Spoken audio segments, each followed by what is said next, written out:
everybody, this is Miss Peachy from your WCA physical science class, and what I'm going to do with you right now is I would like to do a bit of a review for your Unit 4 test here on chemical, it's on balancing chemical equations, it's on chemical reactions, and goes into like concentration and that kind of stuff, okay? Let's see here.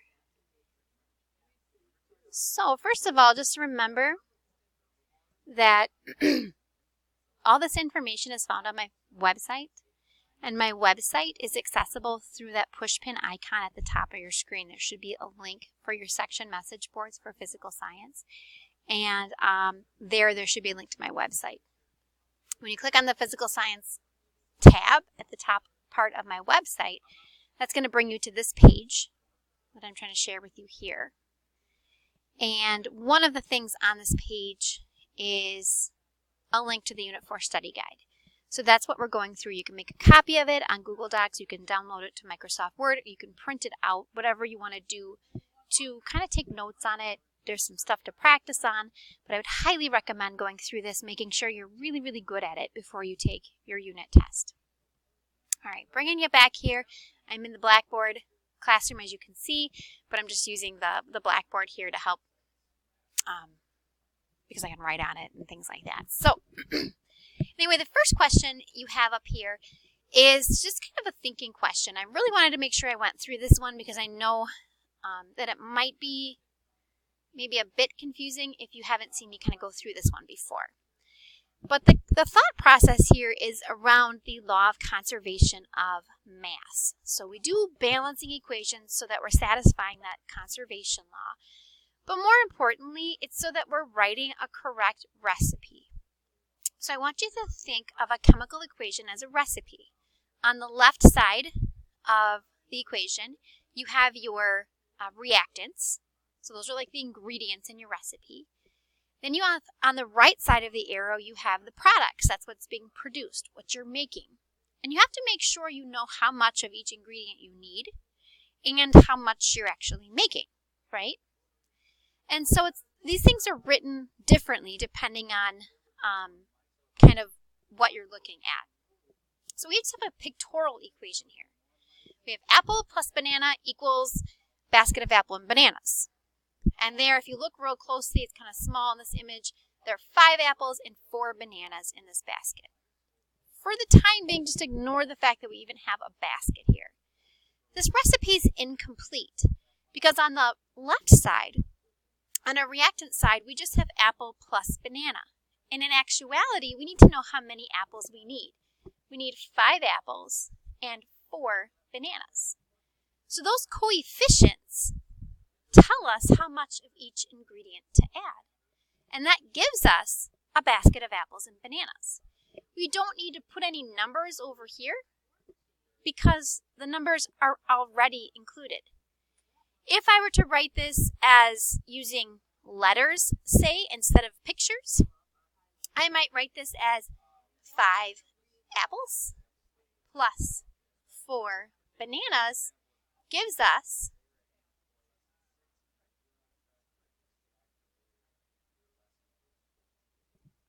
you see that? Because this is a compound, we put our subscripts there indicating in this one unit, the compound, we have 5 apples and 4 bananas and they're all bonded together, and that's what a compound is. The subscripts indicate that they are joined together in a unit. They're part of a compound. The coefficients that we added to the left side of the equation just tells us how many of each ingredient we have.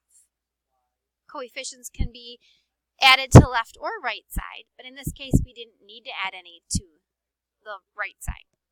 And we'll go through that a little bit more with some of these down at the bottom here where we're actually balancing some of the chemical equations. Okay? So the question here is, why is this wrong? And it's wrong because you need to include the number of apples and bananas on the left side. So I just wanted to make sure that you understood that because there's a similar like question on the test. So that's leading us into knowing how to balance chemical equations. And I give you a bunch of practice ones. This is 6 of them. On your actual worksheet, I think there are 10 total. that you can be practicing and making sure you understand how to do this. So let's look at the first one. So when we do this, and I'm actually going to, let's see here. I think I'm going to just block off part of the screen here. Okay, so I have more room to write. But when we do this, I usually divide this into left side and right side. So here we have the left side of the equation and the right side of the equation. And then I list the number or the symbols for each element that you find. Same on both sides. So we have hydrogen. Oops.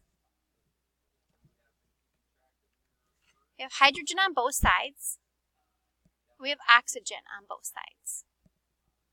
Ho, ho, ho. It's almost Christmas time, right?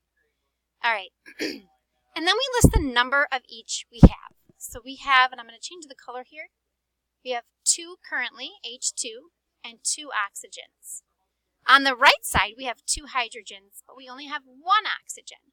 So this discrepancy from left side to right side is telling me that right now this equation is not a balanced equation. In order to remedy this, to make this a balanced equation, the only thing that I am allowed to do is add a coefficient in one of those blanks, or multiple blanks. What you are not allowed to do is to change these subscripts. Those can't be changed. Because if you change the subscript, you're actually changing the identity of that particular element.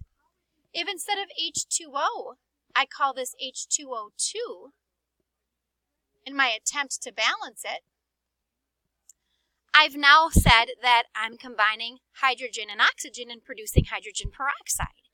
And that's not what I'm trying to show here. I am trying to show combining hydrogen and oxygen to make water. So I can't do that. I can't change the subscripts. I can only change the coefficients.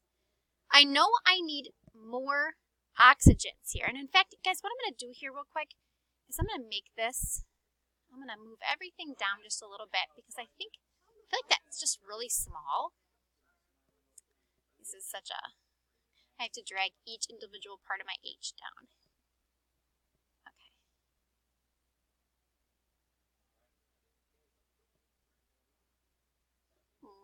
It's just bigger for me to drag each individual part than to try to delete and rewrite it anyways. All right. But what I'm going to do here is I want to make this just a little bit bigger. Let's see if I can do that. It just seems kind of hard to see. It's a little bit bigger. Not a bunch bigger, but a little bit easier to see. So, let's see. To get an extra oxygen over on the right, I'm going to put a 2 into this blank right there. That gives me an extra oxygen. Gives me 2. But when you do add a coefficient, coefficients follow that rule, that math rule, just the law or the rule of distributive property, that's what it's called. So you actually distribute this 2 through. It affects the hydrogen and it affects the oxygen. So it gives me 2 oxygens, but it also gives me 2 H2s. So I had 2 hydrogens, so I'm going to have 2 of those, which means I have 4 hydrogens now. So now while my oxygens are balanced, my hydrogens are not. But I can easily put a 2 out front on the left side to balance my hydrogens. And if it makes you feel better, you can just put this as a 1. But that's not necessary. And in fact, you would not put a 1 in there in the final product in like a chemistry equation. But for the time being, if it just makes you feel better to have that placeholder, just realize that now I have, what this is telling me is that I have 2 hydrogens, 2 H2s, so 2 groups of H2. So it'll look like this. I have 2 of these guys on the left. Those are bonded pairs. 1 oxygen molecule on the left. And when I combine all that together, I end up with 2 waters.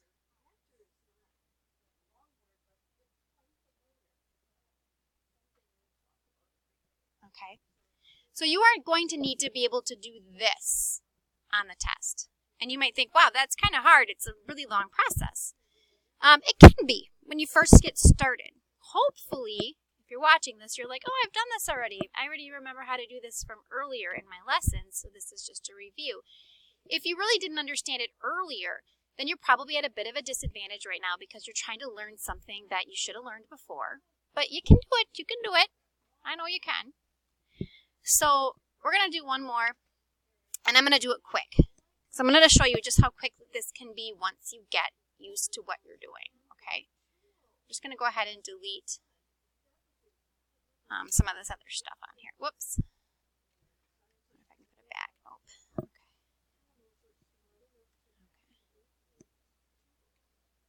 Got to delete. This is a very high-tech program that makes you delete everything individually. All right. I'm going to go ahead and steal that second equation.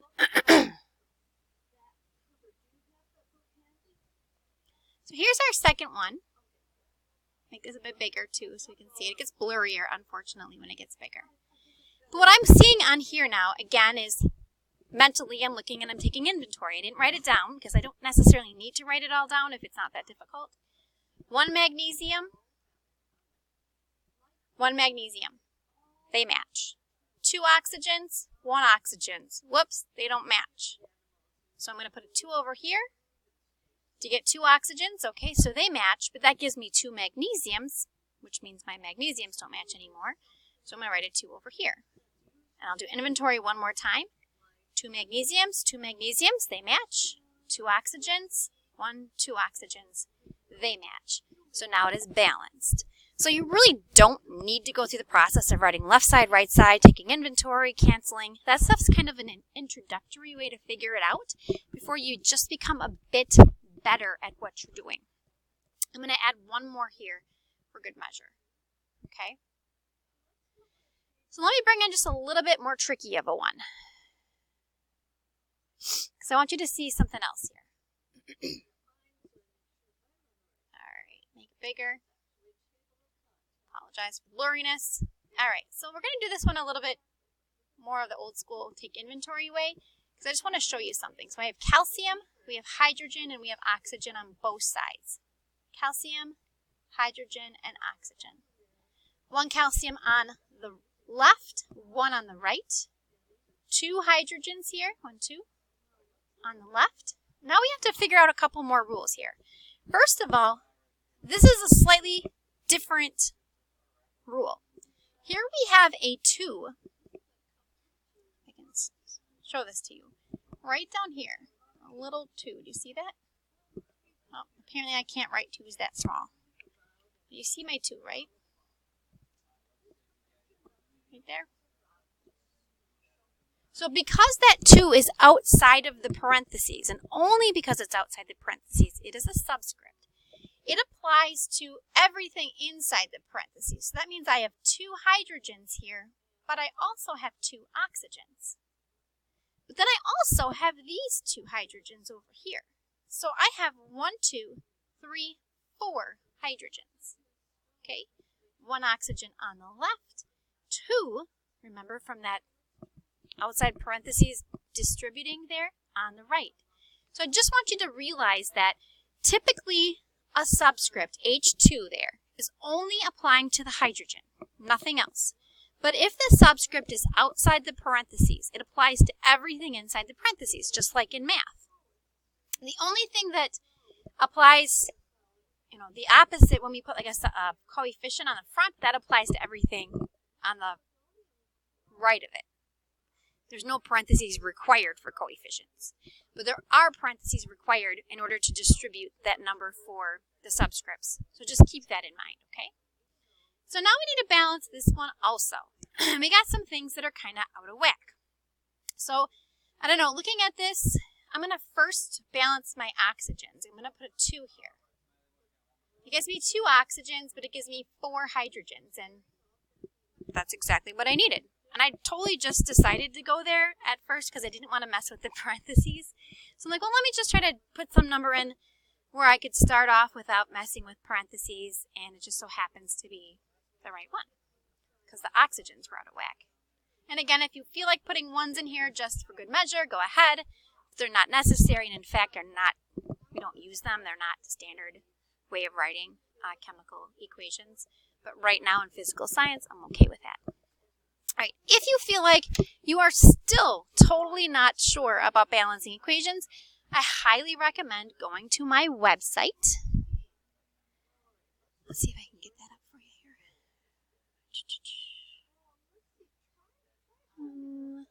Okay, so if you go to my website here, make it smaller so you can see, and you go down to where it says, where is it? Where is it? Oh, practice sites right here, okay? Balancing chemical equations, boom. It's going to take you to this interactive balancing chemical equations tutorial site. So if you're still like totally clueless after going through those 2 examples, please practice on here and get better before you take your test, because you will have to do this on your unit test, okay? Just kind of give you that extra heads up. All right, let's go back.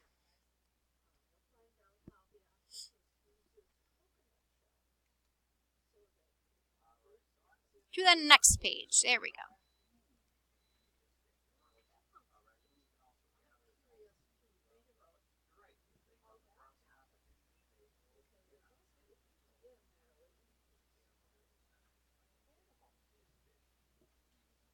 Okay, 1 second here.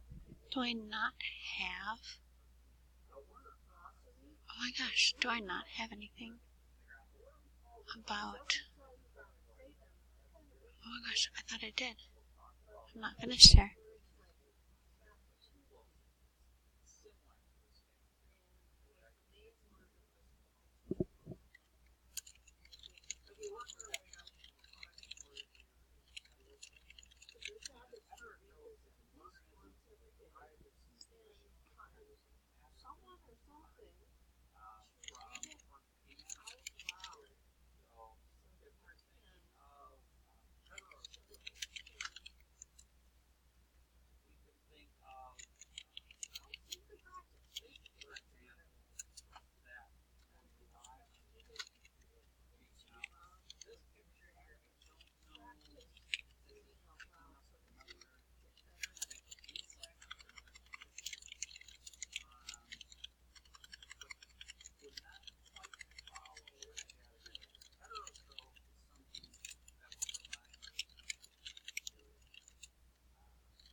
I didn't have that on there.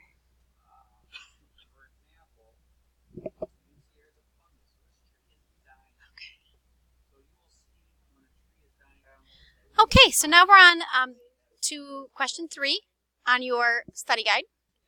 Question 3 asks about the 5 signs of chemical reactions. So I'm going to refer you actually to your textbook here. Because in the textbook, and I'm lucky, guys, I had a physical copy of the textbook. I know you guys all have online copies of the textbook. But if you look in your textbook and you go to, let's see here.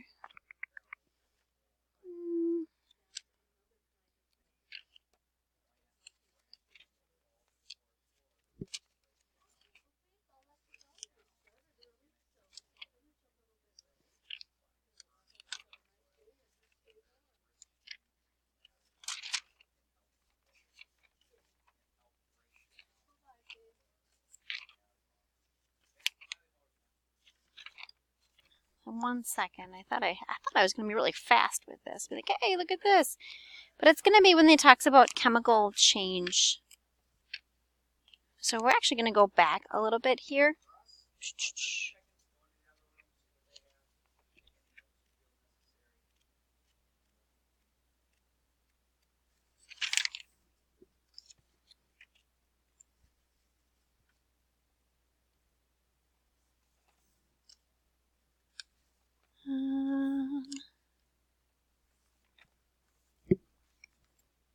One second.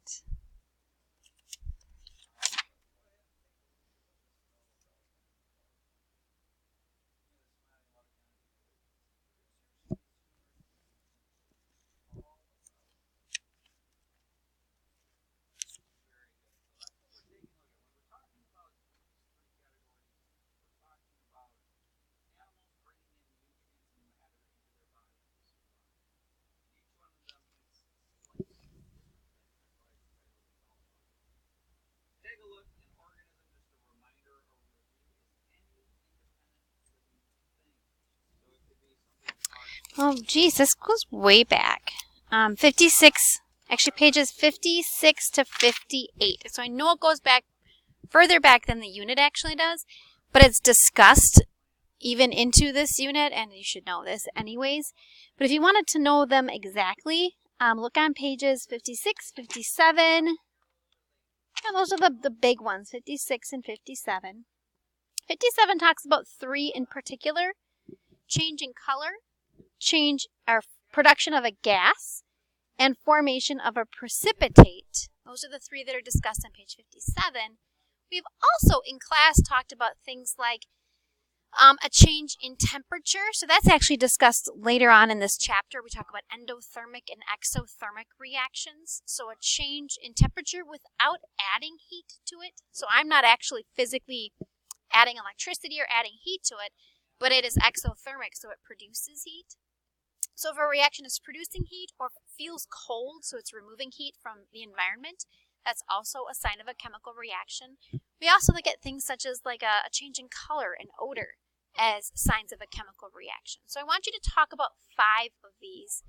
Actually, the test is going to ask you for 3. So if you know 5, you'll be able to be pretty confident with those 3 on the test. Now, this was actually the one that I was thinking of, where you can find it in the book, how to speed up the rate of a reaction. So reaction rates are part of this unit, and let's see here. You look on pages like 213, 214, and 215. So 213, 214, 215.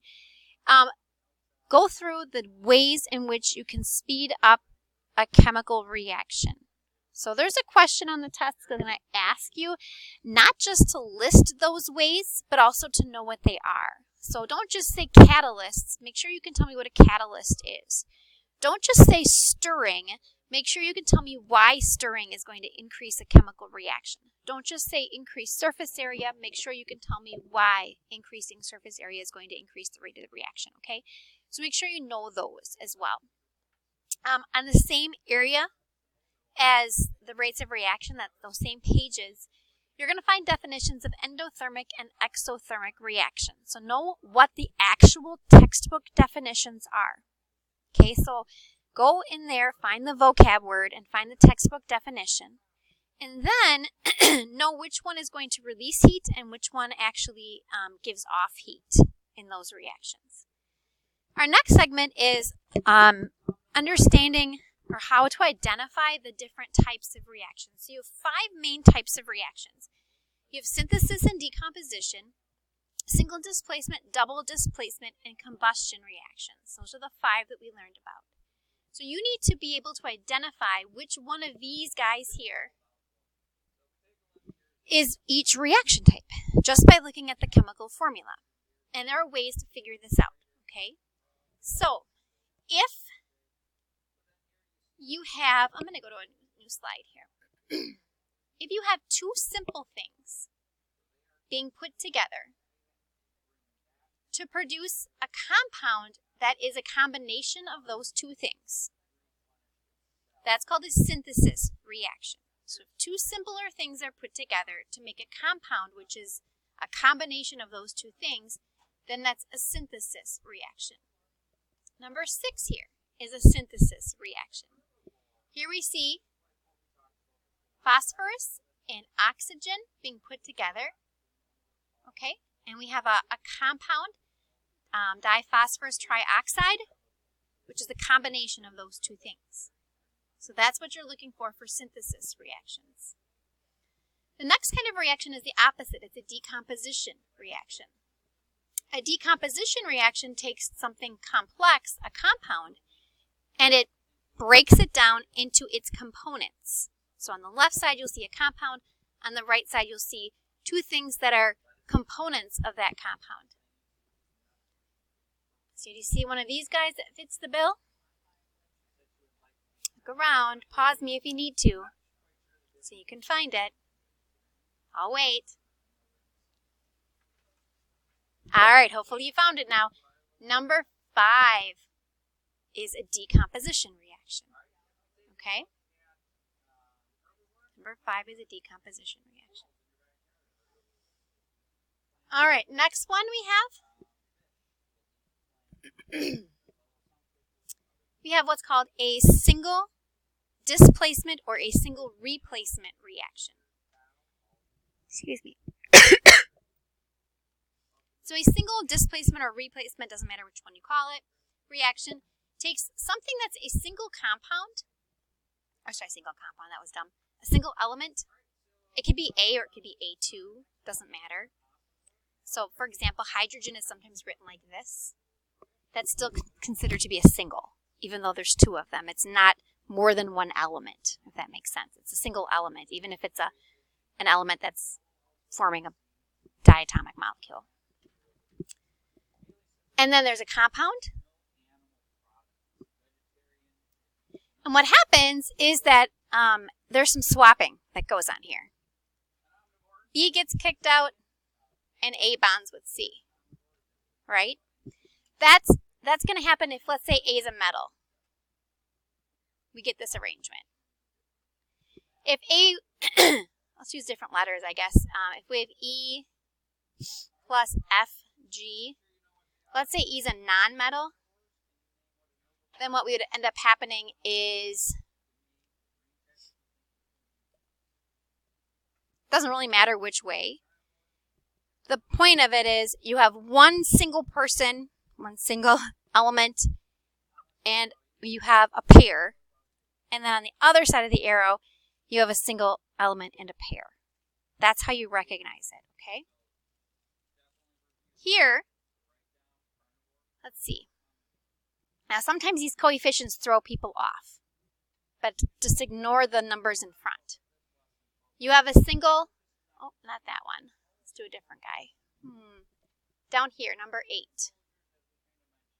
Your single is copper. Your pair is silver nitrate. On the other side of the arrow, your single is silver. Your pair is copper nitrate. You have one swap, single swap. This is a single displacement or a single replacement reaction right there. Okay? I'm looking at the list. I don't see another one. Oh, nope. Yep, I see one more on here. Can you see one more? There's one more single replacement or single displacement one on here. Again, pause me and see if you can figure it out for yourself. I'll wait. Okay, assuming you have me unpaused now. Number 4. You have lead and iron sulfate. And then you have lead sulfate and iron. So lead is by itself, and you have a compound. Iron is by itself, and you have a compound here. Okay? Remember, this one was decomposition here. This one, the synthesis. Okay. Okay. The next type of reaction you have is a double replacement reaction. In a double replacement, you just have two compounds, and they flip-flop partners. So then A is going to bond with D, and C with B over here. I always keep the first position in the first position. So A is in the first position, C is in the first position. They stay there. And then the other ones flip-flop. Okay? So let's go back and see if you can recognize double replacement reactions or double displacement. Which ones will you find double replacement? Let me tell you how many of them there are. 1, 2, 3. I see 3. So you can pause me and look for which 3 you think are the double replacement reactions. Okay, so I'm going to reveal that now, okay? Number 2 is a double displacement or double replacement. Number 1, sorry, skipped her. And number 7. So for all of these, you're flip-flopping 2 partners. The first one's sodium phosphate and potassium hydroxide becomes sodium hydroxide and potassium phosphate. Just flip-flopping. And sometimes I know it's confusing when you have polyatomic ions, which you do have here. Okay, but you got to keep these guys, they stay together. Those don't, they don't get separated from each other, okay? So those are your 3 double replacements. The last one that you have, the last type that we talked about, was the combustion reaction. And the combustion reaction is some sort of hydrocarbon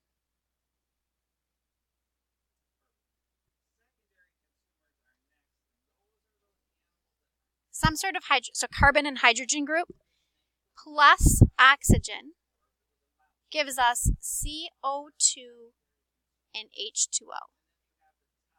So when you recognize these, you're always going to find oxygen on the left somewhere and CO2 and H2O on the right. Nothing else on the right, by the way, only CO2 and H2O. And the only 2 that follow these, there's only 2 left, so I'm not going to pause, are these guys here, combustion.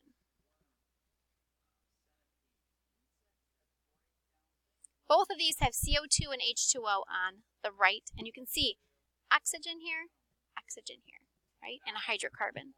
So they follow that pattern. So practice with these guys. Make sure you know how to recognize the 5 types of reactions, okay? Challenge yourself with different ones. I did 9 of these. There are an additional 5 on your study guide that you can practice with. All right. Oh, we've got a couple more things. So you should be able to calculate molar mass of any chemical formula and the molarity of a solution. Now I'm going to show you how to do that. Might as well. I'm going to actually pause this for a second. I'm going to give you my... Never mind. I was going to use my periodic table, but that thing doesn't work real well. So I'm going to import a periodic table here because I tried to do with a camera before, and what we find out with the camera is, I don't know, it's not a very good camera. I could use a nicer camera. The camera actually that I have, it just doesn't, the frame rate is too low or something, or refresh rate. I don't know much about technology. Whatever it is, what ends up happening is that you can't really, everything looks really blurry when I put it on my screen. So I'm just going to elect to do this instead. This will also look somewhat blurry, I apologize, but it's probably the best way I can do it on here. All right. So molarity and molar mass is actually pretty easy to calculate. I'm going to make this just a little smaller because it doesn't quite fit on the screen.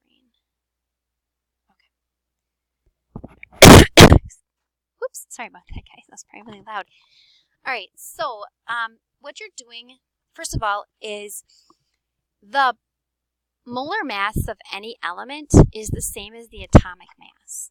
So if I want the molar mass of, say, carbon here, or carbon's here, the molar mass of carbon is 12.01 grams. Okay, what that tells me is if I want to measure out a single mole of carbon, I just have to measure out 12.01 grams on my balance, and voila, I have a mole. If I want the molar mass of, say, calcium, it's 40.08 grams. So, I mean, that's about as easy as you can get. Now, when I have a compound, I just have to add up the molar masses of each individual component in that compound. So with calcium carbonate right here, I literally have to add up the molar masses of 1 calcium, 1 carbon, and 3 oxygens. So I go, well, I'm going to round to the nearest whole number here because it's just easier to do the math. But rounding to like the nearest tenth is probably a good idea. Let's do tenth. So this is 40.1. Carbon is 12. Oxygen is 16. Okay? So adding all of that up, I've already done this by the way, so I already know the answer, is 100.1. Just going to round to the nearest whole for now. So 100 grams of calcium carbonate is considered to be 1 mole of calcium carbonate. That's it. That's what you do. My next compound on here was C12H22O11. That's sucrose, okay, which is table sugar. To do that one, again, I would do carbon, 12 of them. Oops. No, I can't. Here we go. There's 12 carbons. Carbon is 12, but there's 12 of them, so I'm going to actually just do 12 times 12 instead of just adding 12 times, which would be a lot of writing. There are 22 hydrogens. Hydrogen's number is 1. I'm going to do 22 of those. And oxygen is 16. I have 11 of those, right?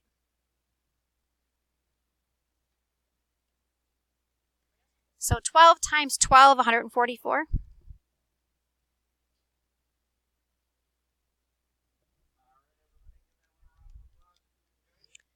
22 and 176. And then just add those down. 12, carry the 1. 24. So what, 442 grams? So if I wanted to measure out 1 mole of table sugar, I would need 442 grams of it. So that's pretty simple. I hope that's simple. That's how you would do number 7. Number 8 is asking you to calculate something called molarity, which is the concentration. So this is kind of backtracking a little bit. In this problem right here, it says, let's say I have 400. Remember I said the molar mass, by the way, of calcium carbonate was 100 grams? So it says if I have 400 grams of calcium carbonate and I want to dissolve it into a liter of water, what is its, or a liter of solution, what is its molarity? Well, if I have 400 grams,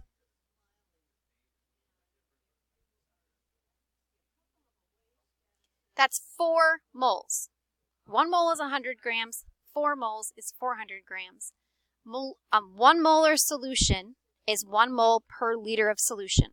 A 2 molar solution is 2 moles per liter of solution. So on and so forth. So if I have 4 moles per liter of solution, it's considered to be a 4 molar solution. That's how you write it, 4 molar. If I were to say 50 grams instead of 400, that's half a mole. So it would be a 0.5 molar solution. Okay? So hopefully that makes sense too. If any of this stuff, guys, still confusing you after going through this video test review, please feel free to contact me and set up an individual appointment where we can work on them and go through some practice problems. I'm totally open to be able to help you out with that. Also, feel free to join me on Thursdays at 1 o'clock in my virtual classroom. Actually, that's when we do like what I call the Physical Science Extra.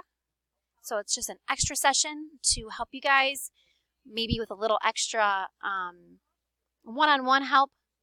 It's not required. It's not a virtual class, but it is extra. It's actually at 1:15 on Thursdays, by the way. So, I thought it was 1:15. It is 1:15 on Thursdays. But it's just a little extra time where you can get some small group or one-on-one help to go through any of the stuff that might be confusing to you. So hopefully that helped. I know it was a bit long, but we were able to get through everything on your study guide. Good luck on your tests. And again, if you still need additional help, just let me know. Have a great day.